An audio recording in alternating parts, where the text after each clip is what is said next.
रसिकांनो, दोस्तांनो, नमस्ते. आपल्या सर्वांना शुभ दिवस. दोस्तांनो, सुयशातून सातत्यात आणि सातत्यातून ऐश्वर्यात जी बहरत असते ती नम्रता असते. स्पर्शातून आधारात आणि आधारातून आश्रोत जी ओघळते ती माया असते. हृदयातून गालावर आणि गालावरून स्मितेत जे तरंगत ते प्रेम असतं. इच्छेतून हक्कात आणि हक्कातून शब्दात जी उमटते ते खात्री असते. स्मृतीतून कृतीत आणि कृतीतून समाधानात जी दिसते ती जाणीव असते. आणि मनातून ओठावर आणि ओठावरून पुन्हा मनात जाते ती आठवण असते. नक्की विचार करा. चला, आजही आपल्यासाठी सुंदर विचारांची ही शिदोरी, ही मालिका अशीच पुढे घेऊन आलोय. चला, करूया सुरुवात सुंदर विचारांना, सुंदर सुविचारांना. एका शब्दानं मनाला झालेली जखम नंतर हजार शब्दांच्या मलमपट्टीनं ही भरून निघत नसते. कारण शब्दांचं घाव दिसत नाहीत, पण जखमा मात्र खूप खोलवर होतात. म्हणून शब्दांना खूप जपून वापरावं लागतं.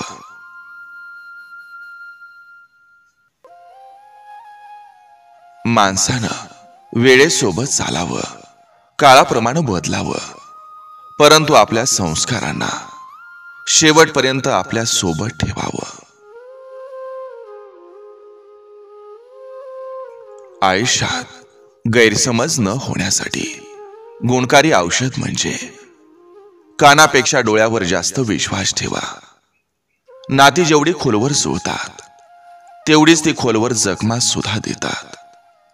काही नाती अशी असतात की ती 2 जन्म सोबत राहून सुद्धा कुठेतरी अपूर्ण असतात. आणि काही नाती 2 क्षणांच्या भेटीत 2 जन्म पुरेल इतकं प्रेम देऊन जातात. माझ हा प्रत्येकाचा उतरत असतो, फक्त योग्य वेळ यावी लागते. माणूस आश्रय दिला तर डोक्यावर चढतो, उपदेश केला तर रुसून बसतो, आदर दिला तर गुलाम समजतो, उपकार केले तर घमेंड समजतो, क्षमा केली तर दुर्बल समजतो, विश्वास ठेवला तर घात करतो आणि प्रेम दिलं तर धोका देतो. नादी लागताना एखाद्याच्या जरा विचारपूर्वक लागावं. कदाचित पुढचा शांत दिसत असला तरी आपल्यापेक्षा जास्त धोकादायक असू शकतो. एक छोटंसं भांडण होऊ द्या फक्त, लगेच लोक मी तुझ्यासाठी किती केलं आणि काय काय केलं याचे हिशोब सांगत राहतात. आणि म्हणून तर नात्याची किंमत कधी शून्य होऊन जाते हे कळत सुद्धा नाही.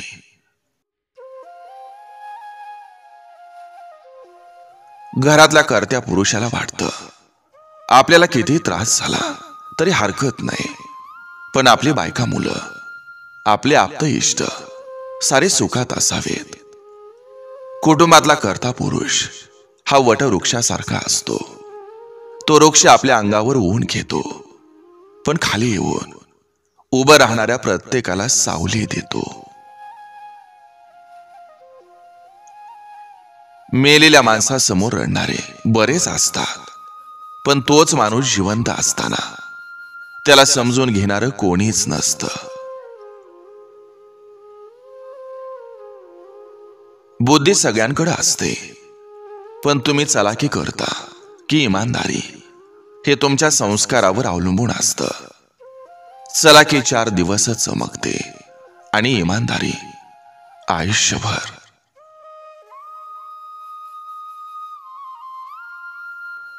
त्यांच्या प्रती निष्ठावंत आणि कर्जदार राहा जे तुम्हाला वेळ देतात. कारण परिणाम कर्णालाही माहीत होता, पण मुद्दा मैत्री टिकवून ठेवण्याचा होता. ज्यांनी आपल्या आई वडिलावर काड्या करून कुठंतरी झुकायची वेळ आणलेली असते. त्या माणसांना आई वडिलांच्या पायावर डोकं घासायला लावणार आणि मग त्यासाठी कितीही कष्ट करावं लागलं तरी चालेल अशी स्वप्न असावीत. गरजेपेक्षा जास्त देतं त्याला नशीब म्हणतात. सगळं काही असूनही रडवतं त्याला दुर्दैव म्हणतात. आणि सगळं काही नसूनही हसवतं त्याला आयुष्य म्हणतात. मोठा समुद्र होऊन खारट होण्यापेक्षा लहान झरा होऊन गोड राहा, जिथं वाघ सुद्धा मान खाली घालून पाणी पित असतो.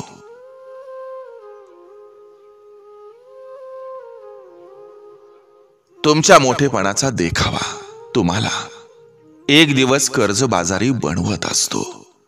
त्यामुळं आहे तसं राहा. Simple but best.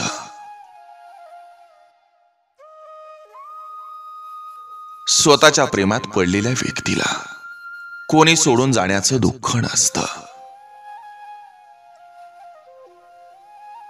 जाताना काही सोबत घेऊन जायचं नसतं असं म्हणणारा माणूस संपूर्ण हयातभर असताना काही सोडत नाही. वेळ वाईट असली की आपण केलेली मस्करी सुद्धा चूक असते. 100 लोकांच्या शर्यतीत पहिलं येण्यासाठी 99 लोकांपेक्षा काहीतरी वेगळं करावं लागत असतं.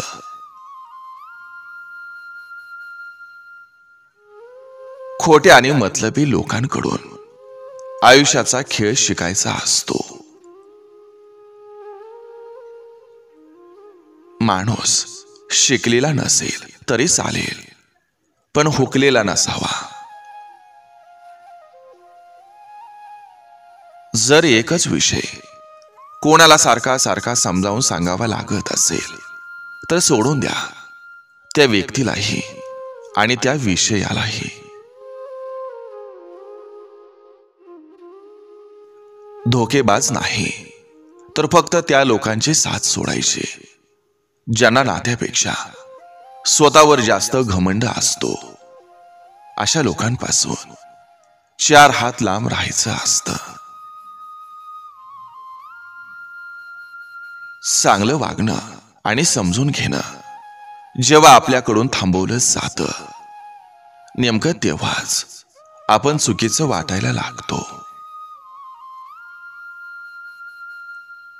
नशीब नावाची गोष्ट सुद्धा जगात असते, म्हणून काही प्रयत्न हे व्यर्थ जात असतात.